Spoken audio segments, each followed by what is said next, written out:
नमस्कार, आप देख रहे हैं LBTI न्यूज 9। आपके साथ मैं हूं तुषार शर्मा। दोस्तों, जैसा हम सभी जानते हैं कि कोरोना के डबल और ट्रिपल म्यूटेशन से फैल रहा है और देश के हालात बहुत ज्यादा भयावह स्थिति से जूझ रहे हैं। आपको बता दें, बीते दिनों की अगर हम बात कर लें, ऑक्सीजन, बेड, जीवन रक्षक दवाइयों के नाम पर भी धोखाधड़ी हो रही थी। सांसों के इस संकट में भी लोग व्यापार कर रहे थे। तो आज हम इसी मुद्दे पर चर्चा करेंगे। इसी मुद्दे पर चर्चा करने के लिए हमारे साथ मौजूद हैं करण सिंह जी। आपको बता दें, ये फाउंडर हैं फतेह फैमिली के। सर, आपका बहुत बहुत स्वागत है हमारे शो में। नमस्कार। नमस्कार सर।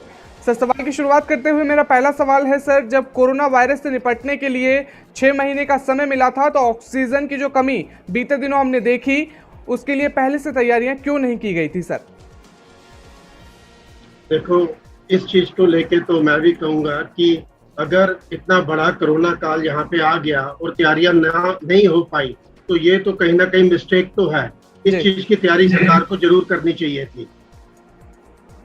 जी सर, बिल्कुल सर। जैसे हम लगातार देख रहे थे कि बीते दिनों ऑक्सीजन की जो किल्लत थी, कितने लोग परेशान हो रहे थे, उसके मद्देनजर रखते हुए सर आप क्या बताना चाहेंगे? आपकी वॉइस मेरे तक पहुंच नहीं पा रही, थोड़ा सा आप ऊंचा बोलेंगे? जी सर। सर, मैं ये कहना चाह रहा हूँ, जिस तरह से हम देख रहे थे कि लगातार बीते दिनों की अगर हम बात कर लें, जो ऑक्सीजन की किल्लत सामने आ रही थी, लोग परेशान हो रहे थे, उसके सिलसिले में आप क्या बोलना चाहेंगे सर? बिल्कुल बिल्कुल, जहाँ पे भी हम कॉल्स करते थे, जो भी हमें हेल्पलाइन नंबर्स दिए गए, पहली बात तो वो नंबर्स बिल्कुल भी मिलते नहीं थे। और उसके बाद कहीं से भी हमें कोई भी लीड आती थी, जहाँ पे भी हम पहुंच सकते थे, वहां पे भी हमें बहुत ज्यादा ट्रबल आती थी, क्योंकि सारा सिस्टम जो भी था दिल्ली सरकार का वो फेल हो चुका था। जी।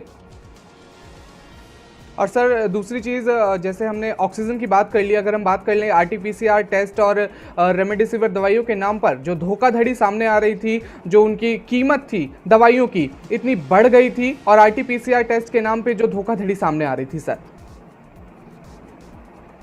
बिल्कुल बिल्कुल, शर्म आनी चाहिए उन लोगों को जिन्होंने इस तरह से ब्लैक करी, और उनको, उनके लिए इंसानियत बिल्कुल मर चुकी थी। मैं तो यही बोलना चाहूंगा कि सरकार को उन लोगों के ऊपर जबरदस्त एक्शन लेना चाहिए जिन्होंने लोगों के प्राणों के साथ खेला।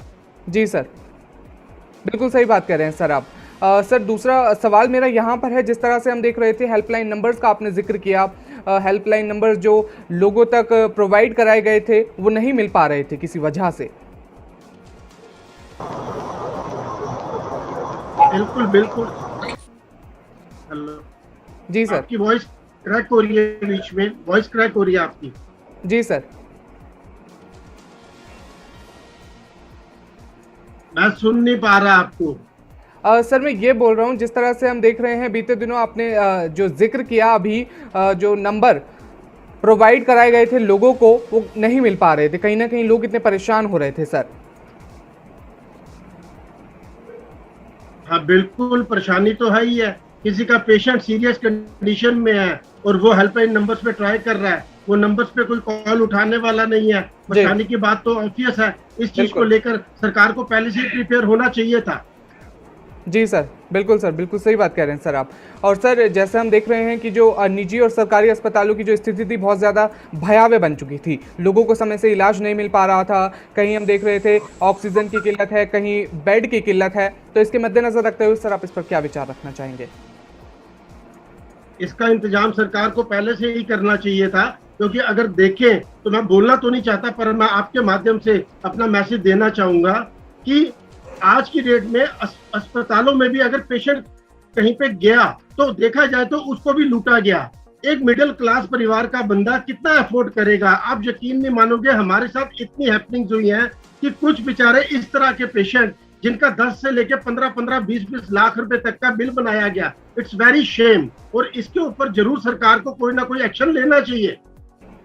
जी सर, बिल्कुल सही बात कह रहे हैं सर आप। किस तरह से हम देख रहे थे जो RT-PCR टेस्ट और रेमडेसिविर दवाइयों के नाम पर धोखाधड़ी सामने आ रही थी, और किस तरह से ऑक्सीजन, बेड और जीवन रक्षक दवाइयों के नाम पर भी धोखाधड़ी सामने आ रही थी सर। अंतिम सवाल के साथ मैं यहाँ पर ख़त्म करना चाहूँगा कि आप हमारी तमाम जनता को इस कोरोना के मद्देनज़र रखते हुए क्या परामर्श देना चाहेंगे?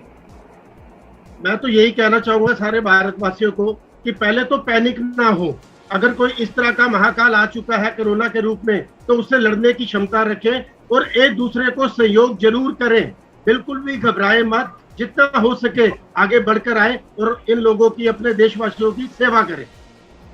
जी सर, बिल्कुल सही बात कह रहे हैं सर आप, बिल्कुल सही बात कह रहे हैं सर। सर किस तरह से हम देख रहे थे जो सोशल वर्कर्स हमारे तमाम एनजीओ हैं वो किस तरह से आगे आते हुए नजर आ रहे थे लोगों तक मदद पहुंचाने के लिए। बिल्कुल बिल्कुल, अगर मैं बात करूं फतेह फैमिली की, तो मैं थोड़ा सा आपके टॉपिक से थोड़ा सा हटके बात कर रहा हूं। तो हमारी तरफ से जितनी भी फ्री ऑफ कॉस्ट, निःशुल्क ऑक्सीजन सिलेंडर्स प्रोवाइड किए, ऑक्सीजन कैंस प्रोवाइड किए गए। इसके अलावा जैसे कि ऑक्सीजन कंसंट्रेटर वो भी हमने प्रोवाइड किए। इसके अलावा आज तक फतेह फैमिली की उन लोगों तक सुविधाएं पहुंच रही है जिनके घर में खाने को नहीं है ब्रदर। जी बिल्कुल सही बात कह रहे हैं सर आप। जिस तरह से हम देख रहे थे जितने भी हमारे तमाम सोशल वर्कर्स हैं, जितने भी तमाम एनजीओ हैं, वो किस तरह से आगे आते हुए नजर आ रहे थे। बिल्कुल सर, बिल्कुल सही बात कह रहे हैं सर आप। तो हमने आज जाना कि किस तरह से तमाम चीज़ों के लिए देश में प्रयास किया जा रहा है। जैसा कि सर ने जिक्र भी किया, फतेह फैमिली जो कि फाउंडर हैं सर इसके, किस तरह से लोगों तक मदद पहुंचाने का काम निरंतर और लगातार करता हुआ नजर आ रहा था। तो इसी के मद्देनजर रखते हुए देश में तमाम चीज़ों का प्रयास किया जा रहा है, पर अभी भी हम कई मामलों में पीछे चल रहे हैं, जैसा सर ने अभी बताया। तो मेरी आपसे यही गुजारिश है कि घर पर रहें, स्वस्थ रहें और डबल मास्क का प्रयोग ज़रूर करें। तब तक के लिए हमारे साथ बने रहिए LBTI न्यूज़ 9 में। और सर आपका भी बहुत बहुत धन्यवाद, इतना कीमती वक्त आपने हमें दिया। Thank you so much.